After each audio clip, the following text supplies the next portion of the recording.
Hey, Shalom, guys. I was wanting to get on here so I can further explain in detail how the second temple is a myth and the books of wisdom are counterfeit wisdom. Um, so this is Isaiah 28. It's important to know what was going on in this chapter and the next chapter. So we're just going to start here. But, okay, it says, "What sorrow awaits the proud city of Samaria, the glorious crown of the drunks of Yasharel. It sits at the head of a fertile valley, but its glory, beauty will fade like a flower. It is the pride of a people brought down by wine. The crown of the drunks of Ephraim is the sun. It is the pride of a people brought down by wine. For Yahweh will send a mighty army against it, like a mighty hailstorm and a torrential rain.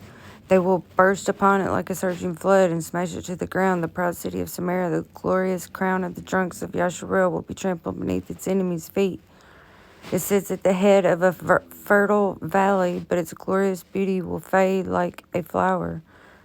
Whoever sees it will snatch it up as an early fig is quickly picked and eaten." JC. Then, at last, Yahweh himself will be Yasharel's glorious crown. He will be the pride and joy of the remnant of his people. He will give a longing for justice to their judges. He will give great courage to the warriors who stand at the gates. See, there is no second temple error mentioned in 1 through 6 right there. Now, however, Yasharel is led by drunks. This is while they were still in the land, who reel with wine and stagger with alcohol. The priests and prophets stagger with alcohol and lose themselves in wine. They're drunk in idolatry. They reel when they see visions and stagger as they render decisions. Their tables are covered with vomit. Filth is everywhere. "Who does Yahweh think we are?" they ask. "Why does he speak to us like this? Are we little children just recently weaned? He tells us everything over and over, one line at a time, a little here and a little there." So now Yahweh will have to speak to his people through a foreign oppressor who speaks a strange language. Yahweh has told his people, "Here is a place of rest. Let the weary rest here. This is a place of quiet rest." But they will not listen. So Yahweh will spell out his message for them again, one line at a time, a little here and a little there, so that they will stumble and fall and they will be injured and trapped and captured. So because they didn't want to listen to where the rest was, he speaks through his, a foreign oppressor that speaks a strange language to cause them to, fall backwards. And Ezekiel 20, he even says how he gave the people in the wilderness over to statutes and judgments that doesn't lead to life. This is way before the New Testament time. So what is this covenant made with death that we're fixing to get into reading, That's something to think about. "Therefore listen to this message from Yahweh, you scoffing rulers in Jerusalem. You boast, we have struck a bargain to cheat death and have made a deal to dodge the grave. The coming destruction can never touch us, for we have built a strong refuge made of lies and deception." See, they made a covenant with this god Tammuz, Ezekiel 8, which is the sun. And, this covenant made with death made them think that they could escape Yahweh's judgment.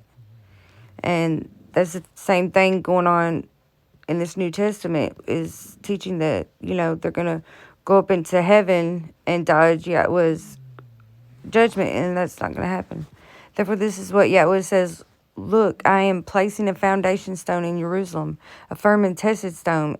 It is a precious cornerstone that is safe to build on. Whoever believes need never be shaken." That's David. David is the only one prophesied in all the prophets. He's the only one shepherd prophesied over Yasharel. And then he'll have righteous descendants under him. "I will test you with the measuring line of justice and the plumb line of righteousness, since your refuge is made of lies. A hailstone will knock it down, since it is made of deception. A flood will sweep it away. I will cancel the bargain you made to cheat death and I will overturn your deal to dodge the grave. When the terrible enemy sweeps through, you will be trampled into the ground again and again. The flood will come morning after morning, day and night, until you are carried away. This message will bring terror to your people. The bed you have made is too short to lie on. The blankets are too narrow to cover you. The covering that you're under, this being drunk into idolatry, Yahweh will come as he did against the Philistines at Mount Perazim and against the Amorites at Gibeon. He will come to do a strange thing. He will come to do an unusual deed. For Yahweh has plainly said that he is determined to curse the whole land. So scoff no more, or lest your punishment will be even greater. Okay, now I'm going to go to Isaiah 29. This is the message about Jerusalem. So we know what just happened in that chapter. The priests and prophets, they're defiled, the urn and vision, they made a covenant with death. So Yahweh says that he's laying a foundation stone in Zion, and those who trust in, won't be shaken. So that's safe to build on, which is David. David is going to be that foundation stone. Anyways, okay, what sorrow awaits Ariel, the city of David? Year after year you celebrate your feast, yet I will bring disaster upon you, and there will be much weeping and sorrow, for Jerusalem will become what her name Ariel means, an altar covered with blood. I will be your enemy, surrounding Jerusalem and attacking its walls. I will build siege towers and destroy it. Then deep from the earth you will speak. From below in the dust your words will come. Your voice will whisper from the ground like a ghost conjured up from the grave. That's JC, right? So, verse 5 goes right into end time prophecy when Gog and Magog is coming against Jerusalem. So, there is no in between Second Temple era in between this. So, okay, verse 5. But suddenly ruthless enemies will be crushed like the finest of dust. Your many attackers will be driven away like chaff before the wind. Suddenly, in an instant, I, Yahweh, will act for you with thunder, earthquake, and great noise, with whirlwind and storm and consuming fire. All the nations fighting against Jerusalem will vanish like a dream. Those who are attacking her walls will vanish like a vision in the night. A hungry person dreams of eating, but wakes but still hungry. A thirsty person dreams of drinking, but is still faint from the thirst when morning comes. So it will be with your enemies, with those who attack Mount Zion. Are you amazed and incredulous? Don't you believe it? Then go ahead and be blind. You are stupid, but not from wine. You stagger, but not from liquor. Why is he saying that right there? Because he just sit there and told you that there is only a former and a latter house prophesied, but you still think there's a second temple error. So that's why he's saying that. You're still, so anybody's believing in the second temple era still, what he's showing me, you're still in idolatry. And I can see it and explain it. Like the book of Proverbs and this chick named Wisdom. Who are y'all calling y'all's mama and stuff? And y'all don't want to let her go either, man. It's crazy. Just like the New Testament don't want to let their idol JC go. The people that are in idolatry still in the made-up Jewish Tanakh, it was made up. The Ketuvim shouldn't even be there. That was raised up in Babylon. These are prophets raised up in Babylon that Yahweh warns not to listen to. And he exposes all over his word. See, I don't understand why y'all are not seeing what I'm seeing, but I know what I'm seeing. So, okay, so Yahweh says that, okay, be blind. You are stupid, but not from wine. You stagger, but not from liquor.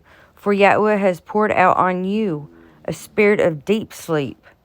He has closed the eyes of your prophets and visionaries. So there is no prophets or visionaries. He's not being inquired of. He took the prophets away, Isaiah 3. A lot of people are refusing to see this.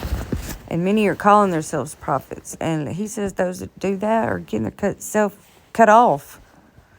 That's wild, man. And people won't take heed to this, Okay, so he poured out on you a spirit of deep sleep. He has closed the eyes of your prophets and visionaries.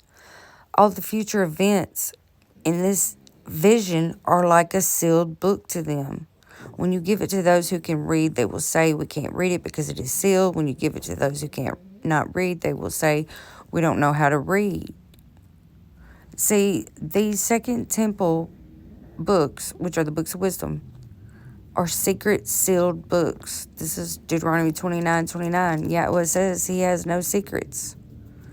And where he says it for a reason, because if you look before Deuteronomy 29:28, he's talking about the destruction. And then Deuteronomy 29:29, he's saying there are no secrets. Some translations say, yeah, there are secrets, but it's error. He's saying there are no secrets. There's no secret sealed books. He tells us everything that is to come, every detail. Okay.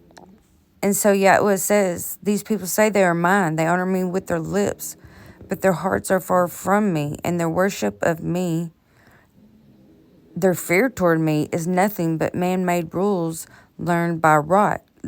This is, other translation says, and their fear towards me has become a command taught by the precepts of man. And so that made me think, and what is this command, fear toward him that is a command taught by the precepts of man? And that's what I noticed in these books of wisdom. It says the beginning of wisdom is to fear Lord. In the book of Proverbs, she says those that wait at her gate will obtain favor from Yahweh. And that she was in the beginning, she helped Yahweh to create. JC and her say the same thing. They both say that they're in the Torah and that it's their Torah and commandments, and they're not there. They are there. It's the sun and moon. The ones who he gave rule over the nations are the ones he put his people into the hands of. Wood and stone. These are the two idols they have to denounce. Because of this, I will once again astound these hypocrites with amazing wonders. The wisdom of the wise will pass away. See, these books of wisdom have them eating from the forbidden tree of life. Enoch, all of them. All of them. New Testament, Proverbs, Jubilees, all the Apocrypha, Second Temple books, and the books of wisdom. And he says the wisdom of the wise will pass away, and the intelligent of the intelligent will disappear. What sorrow awaits those who try to hide their plans, their counsel from Yahweh, who do their evil deeds in the dark, Yahweh, and says that Yahweh can't see us. They say he doesn't know what's going on. How foolish can you be? He is the potter, and he is certainly greater than you, the clay. Should the created things say of the one who made it, he didn't make me? Does the jar ever say the potter who made me is stupid? Soon, and it will not be very long, the forest of Lebanon will become a fertile field, and the fertile field will yield bountiful crops. In that day, the deaf will hear the words read from a book, and the blind will see through the gloom and darkness. The humble will be filled with fresh joy from Yahweh. The poor will rejoice in the Holy One of Yashrael. The scoffer will be gone. The arrogant will disappear, and those who plot evil will be killed.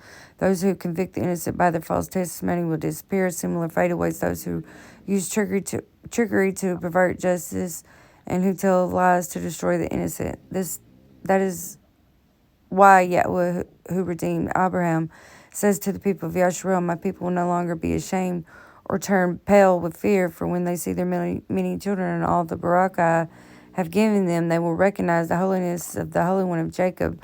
They will stand in awe of the God of Yashrael. Then the wayward will gain understanding, and complainers will accept instruction. See, a lot of people's not undertaking heed to this. So I'm going to go. So with that being said, okay, Isaiah 28 and 29. So we're keeping in mind what all we just read. Excuse me. Okay, so how else I want to explain where Yahweh shows, where he exposes these Second Temple books? I'm going to go to Isaiah. Where was I going to?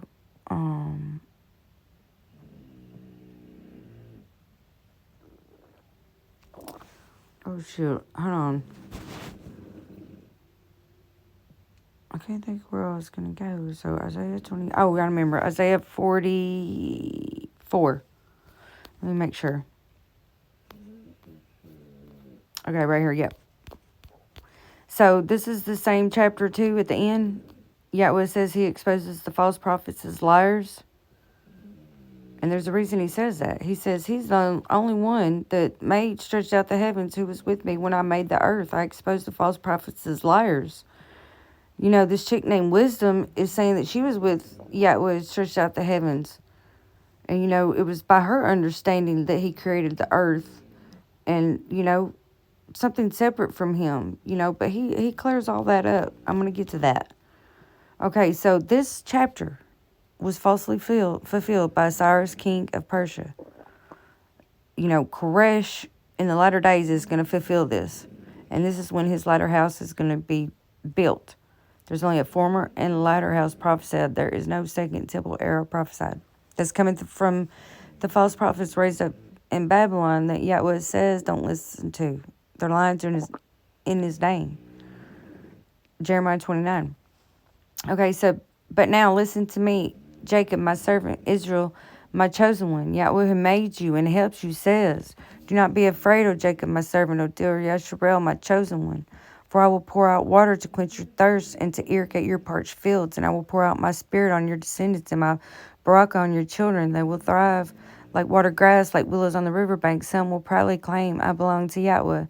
Others will say, I am a descendant of Jacob. Some will write Yahweh's name on their hands and will take the name of Yasharel as their own. The foolish of idols. This is what Yahweh, the king, Yasharel's king and redeemer. Yahweh says, I am the first and the last. There is no other God who is like me. Let him step forward and prove to you his power.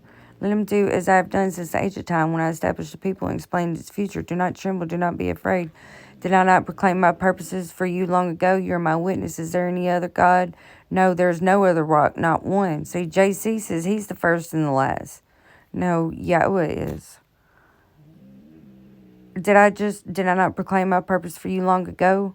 You're my witness. Is there another God? Okay, how foolish are those who manufacture idols? These prized objects are really worthless. The people who worship idols don't know this, so they are all put to shame. Who but a fool would make his own God, an idol that cannot help him one bit? All who worship idols would be disgraced, along with all the craftsmen, mere humans. Who can claim they can make a God? They may all stand together, but they will stand in terror and shame. The blacksmith stands.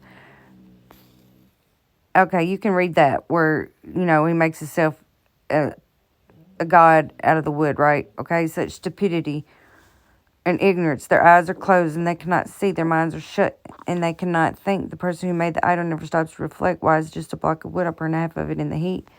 Okay, right. So, and then it goes straight into restoration for Jerusalem. Pay attention. See, keep in mind, Cyrus, king of Persia, falsely fulfilled this chapter.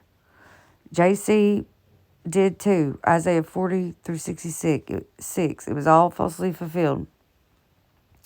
But it's actually really end-time prophecy.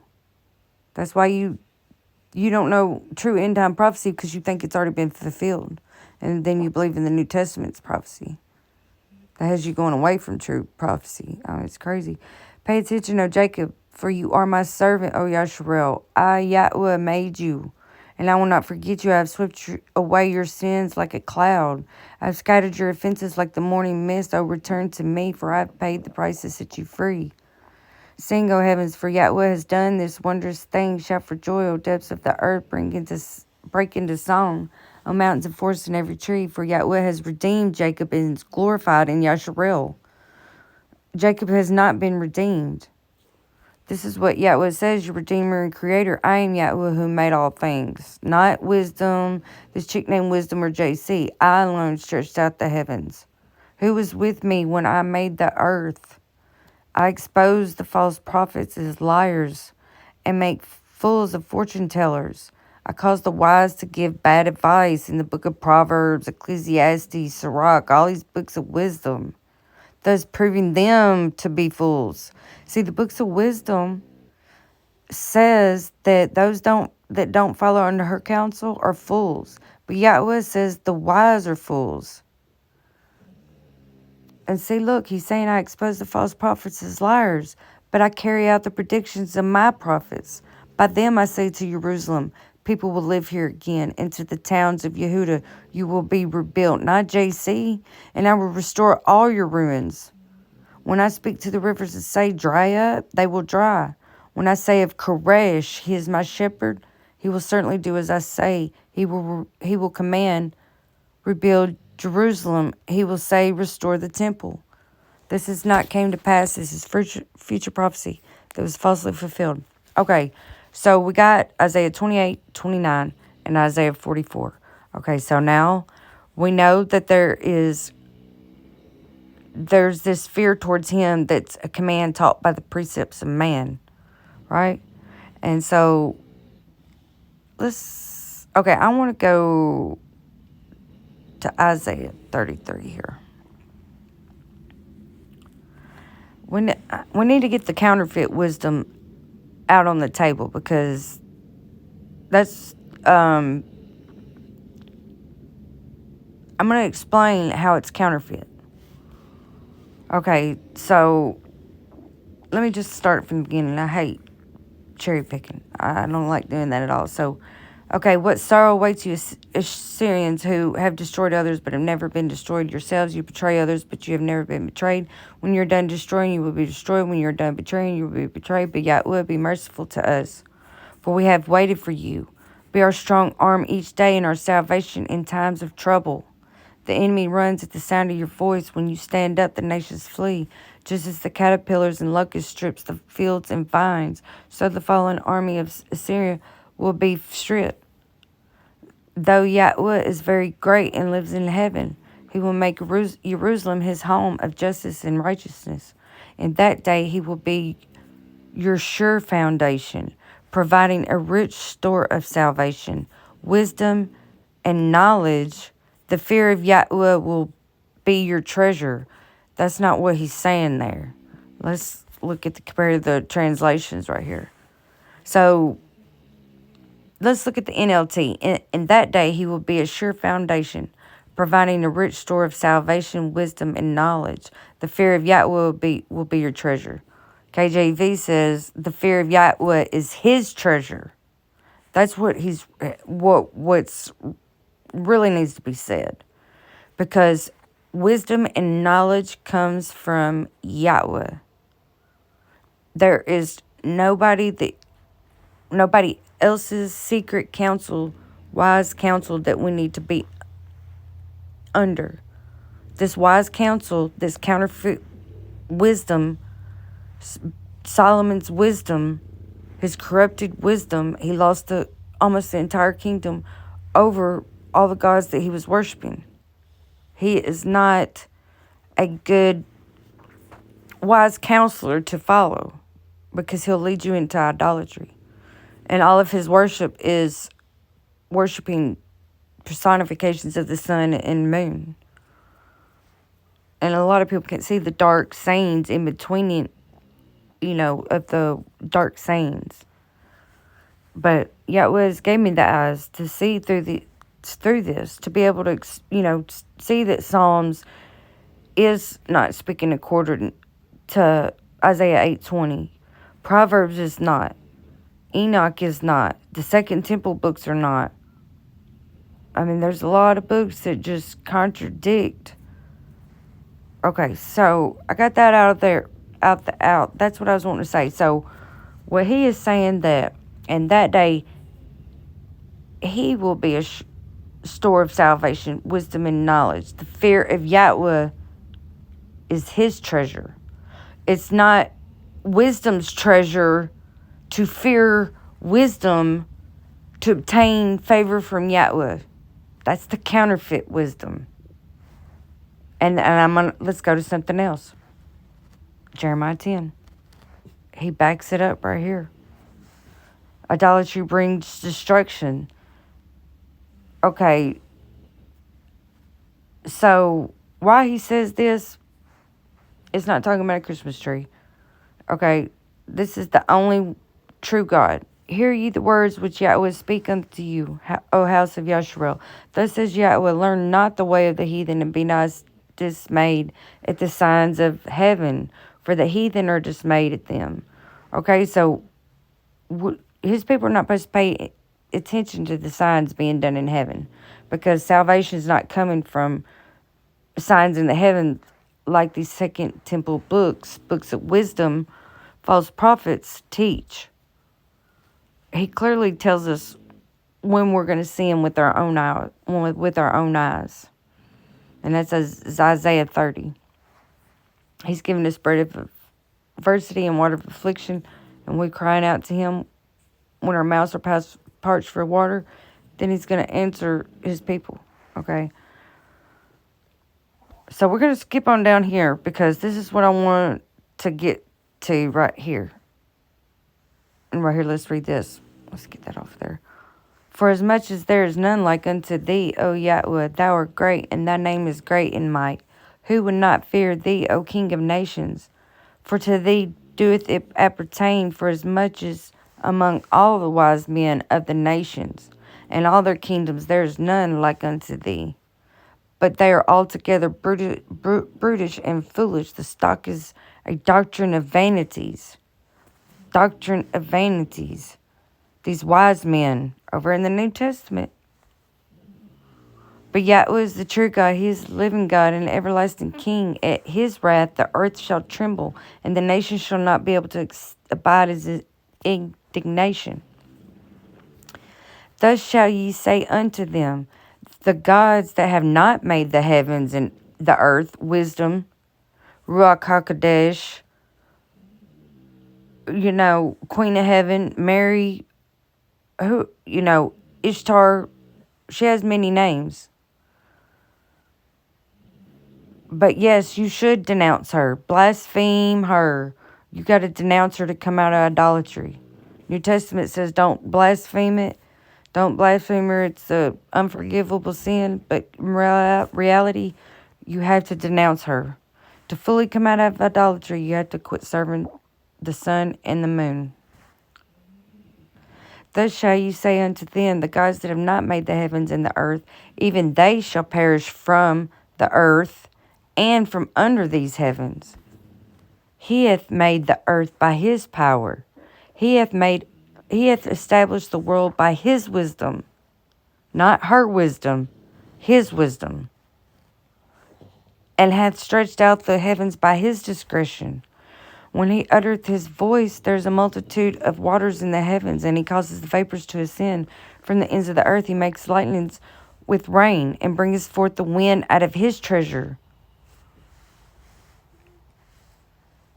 The wind out of his treasures, that's his cherubim, that's his messengers. Every man is brutish in his knowledge. Every founder is confounded by the graven image, for his molten image is falsehood, and there is no breath in them. They are vanity, and the works of error. In the time of their visitation they shall perish. The portion of Jacob is not like them, for he is the former of all things. And Yasharel is the rod of his inheritance. Yahweh is his name.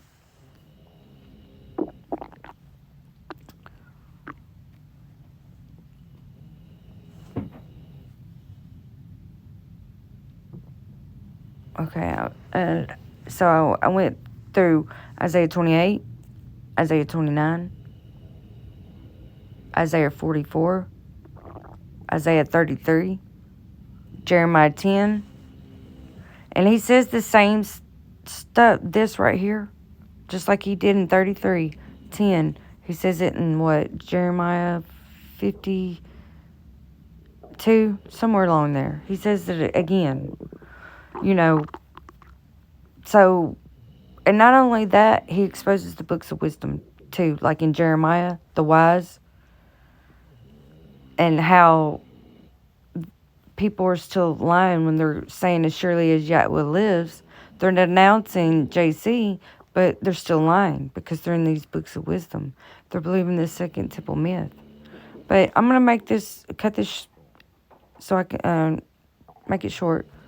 But shalom, and I'll pick up later. Bye, guys.